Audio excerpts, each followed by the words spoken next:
Exam देंगे, exam hall में बैठेंगे और हमारा क्लियर हो जाएगा। तो इसको आप दिमाग से निकाल दीजिए। जब तक आप मॉक टेस्ट नहीं देते हैं तो आप अपने हेलो नमस्कार, स्वागत है आप सभी का। आशा करती हूँ कि आप लोगों की तैयारी बहुत अच्छे से चल रही होगी। जैसे जैसे आप लोगों का एग्जाम नजदीक आता जा रहा है तो आप लोगों का सबसे ज्यादा पूछा जाने वाला प्रश्न है कि मॉक टेस्ट में मार्क्स कैसे बढ़ाएं। या बहुत बच्चे पूछ रहे हैं कि मॉक टेस्ट दे रहे हैं लेकिन मार्क्स बहुत कम आ रहे हैं, बढ़ नहीं पा रहा है स्कोर बिल्कुल भी। तो इसकी हम बात करेंगे देखिए इस वीडियो में कि आपको स्कोर कैसे बढ़ाना है मॉक टेस्ट में। ठीक है, अगर किसी को लगता है कि हम बिना मॉक टेस्ट दिए एग्जाम देने चले जाएंगे, मतलब एक बार केवल एग्जाम देंगे, एग्जाम हॉल में बैठेंगे और हमारा क्लियर हो जाएगा, तो इसको आप दिमाग से निकाल दीजिए। जब तक आप मॉक टेस्ट नहीं देते हैं तो आप अपने सिलेक्शन के आसपास नहीं आ पाते हैं। जितने ज्यादा आप मॉक टेस्ट देंगे आपकी सिलेक्शन होने के चांसेस उतने ज्यादा बढ़ जाएंगे। तो इस वीडियो में मैं यही बताऊंगी कि आप लोगों को मॉक टेस्ट में अपना स्कोर कैसे बढ़ाना है। बहुत सारे लोगों के कमेंट्स आ रहे हैं कि हमारा स्कोर नहीं बढ़ पा रहा है, 40, 50, 60, 70 से ज्यादा बिल्कुल नहीं बढ़ पा रहा है। तो इसके क्या रीजन है, इन पे बात करेंगे और कैसे हम बढ़ाएं इस पे भी बात करेंगे। सबसे पहले तो मैं आपको बता दूं कि जिसके भी दिमाग में ये हो कि हम डायरेक्ट पेपर देने जाएंगे, एग्जाम देने जाएंगे, सिलेक्शन हो जाएगा, पहले तो इस भ्रम को आप निकाल दीजिए। ठीक है, फिर उसके बाद हम देखते हैं कि हमें मॉक टेस्ट क्यों देने हैं, क्या फायदा होता है मॉक टेस्ट का। सबसे पहला फायदा तो यही है कि जितने आप ज्यादा मॉक टेस्ट देंगे कि आपके सिलेक्शन के चांसेस उतने ही बढ़ जाते हैं। देखिए दो तीन चीज, मतलब कई सारी चीजें ऐसी हैं, जब आप बार बार मॉक टेस्ट देते हैं तो एक्यूरेसी आपकी बढ़ती है, मतलब आपका जो क्वेश्चंस हैं उन पे आपकी पकड़ बढ़ जाती है, सही होने के चांसेस ज्यादा होते हैं, आपको कंफ्यूजन नहीं रहता है। देखिए एक्यूरेसी बढ़ती है आपकी, शुद्धता, प्रश्नों में कितने आप सही कर पाते हैं। दूसरा, कंफ्यूजन क्लियर होता है आप लोगों का कि कंफ्यूजन नहीं रहता। कभी कभी प्रश्न पढ़ते हैं, जब हम डायरेक्ट एग्जाम हॉल में जाते हैं और कोई क्वेश्चन पढ़ते हैं वो हमें आता है लेकिन उसके कुछ एक दो शब्द ऐसे होते हैं कि हम उसको उल्टा पढ़ लेते हैं, बहुत इजी क्वेश्चन भी हम रॉन्ग कर देते हैं। एक तो ये होता है किस चीज से में नोट लिखा हो, नोट, या फिर मतलब एक तो पॉजिटिव होता है कि निगेटिव। हम पॉजिटिव को निगेटिव समझ लेते हैं जब हम उसकी बार बार उसका अध्ययन नहीं करते हैं, बार बार मॉक टेस्ट नहीं देते हैं, और निगेटिव को पॉजिटिव समझ लेते हैं। वो कंफ्यूजन हमारा दूर होता है जब हम मॉक टेस्ट देते हैं। फिर देखिए कॉन्फिडेंस हमारा बढ़ता है, जब हम बार बार मॉक टेस्ट देते हैं हमारे स्कोर बढ़ते जाते हैं, तो हमें इतना कॉन्फिडेंस आ जाता है जब एग्जाम हॉल में जाते हैं तो डर नहीं रहता बिल्कुल भी। ऐसा लगता है कि हाँ ये जो एग्जाम पेपर है हमारे लिए ही बना हुआ है। ठीक है, फिर आपका स्कोर तो बढ़ता है। सबसे बड़ी बात ये, स्कोर आपका बढ़ेगा जब आप बार बार मॉक टेस्ट देंगे, क्योंकि सिलेबस से बाहर तो कुछ आना नहीं है, सब सिलेबस में आना है। जब बार बार आप पढ़ेंगे, आप मॉक टेस्ट लगाएंगे तो स्कोर आपका अप होता चला जाएगा। दूसरा, स्पीड आपकी बढ़ेगी। स्पीड मीन्स आपको टाइम लिमिट मिलती है आपका क्वेश्चन पेपर हल करने में, और फिक्स क्वेश्चंस होते हैं 125, या जो भी आप एग्जाम दे रहे हैं फिक्स क्वेश्चन है, फिक्स टाइम में आपको मिलेगा। लेकिन जब आप मॉक टेस्ट देंगे टाइम लिमिट में, जितना आपका टाइम होता है एग्जाम के लिए उस टाइम लिमिट में आप एग्जाम देंगे तो आपकी स्पीड बढ़ती चली जाएगी, बहुत जल्दी आप क्वेश्चन सोल्व करने ले जाएंगे।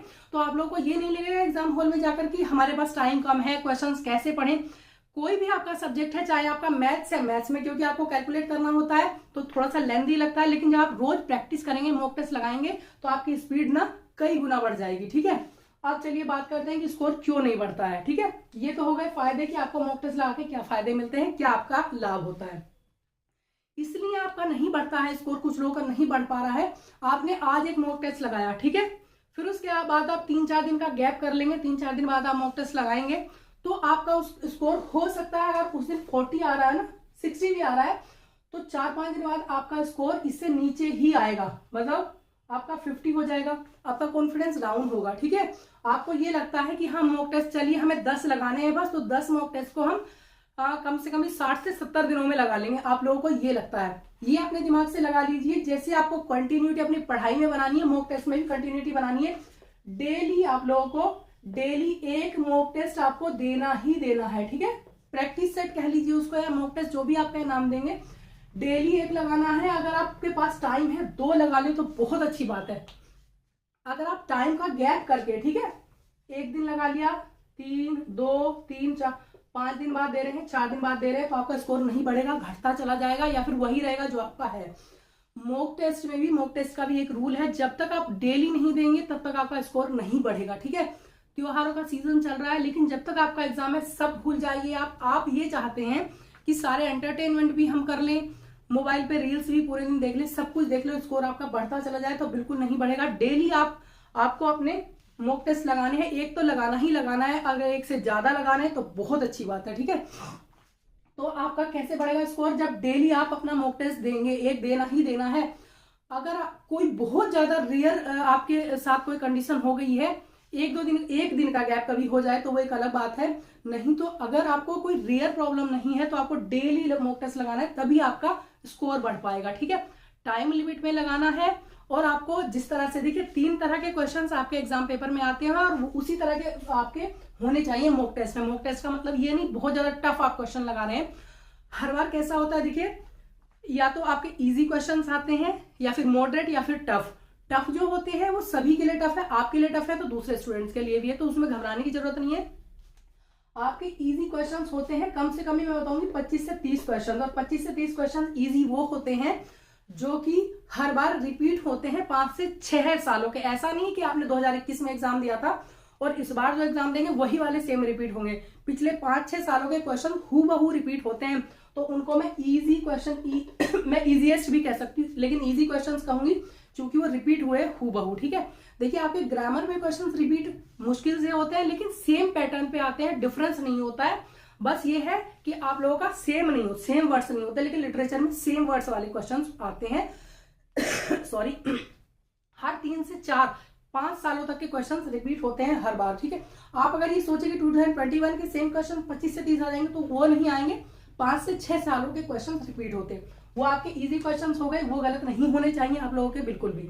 फिर मॉडरेट क्वेश्चन जो आते हैं वो क्वेश्चन भी सभी को आते हैं। ठीक है, और उन क्वेश्चन की संख्या 35 से 40 भी हो सकती है जो मॉडरेट क्वेश्चंस हैं। ठीक है, फिर टफ क्वेश्चंस में कुछ क्वेश्चंस आ जाएंगे आपके 30 से 35 भी कह सकती हूँ मैं, और उससे कम भी हो सकते हैं। ठीक है, तो ऐसा कुछ नहीं, कुछ क्वेश्चंस मिक्स कहूंगी मैं, आप ना तो टफ होते हैं ना इजी होते हैं, हमारा थोड़ा कंफ्यूजन उसमें रहता है। तो आप इतने क्वेश्चंस बहुत आराम से कर सकते हैं। ये वाले अगर टफ है तो आपके लिए अगर टफ है दूसरों के लिए भी टफ है, तो इसमें टेंशन लेने की जरूरत नहीं है। आप लोग अगर मॉक टेस्ट डेली बेसिस पे लगाते हैं ना तो आपका स्कोर बढ़ता चला जाएगा। और एक काम और करना है, अगर पहले दिन आप मॉक टेस्ट लगा रहे हैं उसमें कम नंबर आए, अगर 5 मॉक टेस्ट भी लगा लिए लगातार उसमें कम आ रहे हैं, सेम मार्क्स आ रहे हैं, तो घबराने की जरूरत नहीं कि आपका कॉन्फिडेंस डाउन हो जाएगा। आप देखिए अपनी कमियां कि किस टॉपिक में आप गलत कर रहे हैं, या बार बार अगर सेम गलती आप रिपीट कर रहे हैं तो आपने प्रैक्टिस नहीं की है, फिर से आपको पढ़ा नहीं है, दोबारा कंसेप्ट आपका क्लियर नहीं है। कंसेप्ट क्लियर कीजिए और जो आपका टॉपिक गलत हो रहा है उसको बार बार पढ़ के देखिए कि कहाँ पे आप गलती कर रहे हैं। आप अपना क्वेश्चन पेपर लगाने के बाद जो आपका मॉक टेस्ट लगाने के बाद एनालिसिस जरूर कीजिएगा। ये नहीं कि आपके कम आ रहे हैं मार्क्स तो आपने उस टॉपिक को वहीं छोड़ दिया, जहां पे आपका टॉपिक गलत हुआ छोड़ दिया, चलो कोई बात नहीं दूसरे में बढ़ा लेंगे। बिना पढ़े, बिना एक्यूरेसी किए और बिना आपका थ्योरी पढ़े अच्छे से समझे आप कैसे अपना वो टॉपिक स्ट्रॉन्ग कर लेंगे। जो क्वेश्चन आपके गलत हो रहे हैं उस टॉपिक को नोट कीजिए और देखिए कि कहाँ पे गलती हो रही है आपकी। ठीक है, उसको उसी दिन नोट कर लीजिए कॉपी में और फिर जाकर के देखिए उसको, चाहे तो आप गूगल कीजिए या फिर जो आपके पास ऑथेंटिक बुक है उसमें देखिए। ठीक है, सब कुछ आप लोगों को मिल जाएगा। डेली बेसिस पे अगर आप मॉक टेस्ट लगाएंगे मार्क्स बढ़ते जाएंगे। एनालिसिस कीजिएगा जरूर तो आपके मार्क्स बढ़ते जाएंगे। अगर आपको लग रहा है कि हमें भैया बस 10 ही प्रैक्टिस सेट लगाने हैं और स्कोर हमारा बढ़ता चला जाएगा, अब 10 आप प्रैक्टिस सेट कैसे लगा रहे हैं, 10 दिन बाद एक लगा रहे हैं, 5 दिन बाद लगा रहे हैं, 1 महीने में एक लगा रहे हैं, तो बिल्कुल भी आपका स्कोर नहीं बढ़ेगा, ये भूल जाइए आप। डेली आपको एक प्रैक्टिस सेट लगाना है। इस टाइम पे आपको टाइम निकालना ही पड़ेगा, चाहे कुछ भी हो। वो आप जानते हैं कि किस तरह से टाइम मैनेज करना है, किस तरह से पढ़ना है, सब जानते हैं आप। मिनिमम सब ग्रेजुएट हैं, पीजी हैं या फिर बीएड भी हैं। ठीक है, तो इतना आप जानते हैं कि कैसे आपको याद होगा, किस टाइम पे याद होगा, कैसे टाइम मैनेज करना है। आपको केवल डेली लगाने प्रैक्टिस सेट, अपना एनालिसिस करना है, जो टॉपिक आपका गलत हो रहा है उसको देखना है कि कैसे उसमें हम गलत कर रहे हैं। ठीक है, तो आज की वीडियो में इतना ही। अगर आपको पसंद आई हो तो लाइक शेयर सब्सक्राइब कर दीजिएगा, और कोई प्रॉब्लम है तो कमेंट के माध्यम से आप पूछ सकते हैं। तो आज की वीडियो में इतना ही। Thank you so much. सकारात्मक जरूर रहिएगा।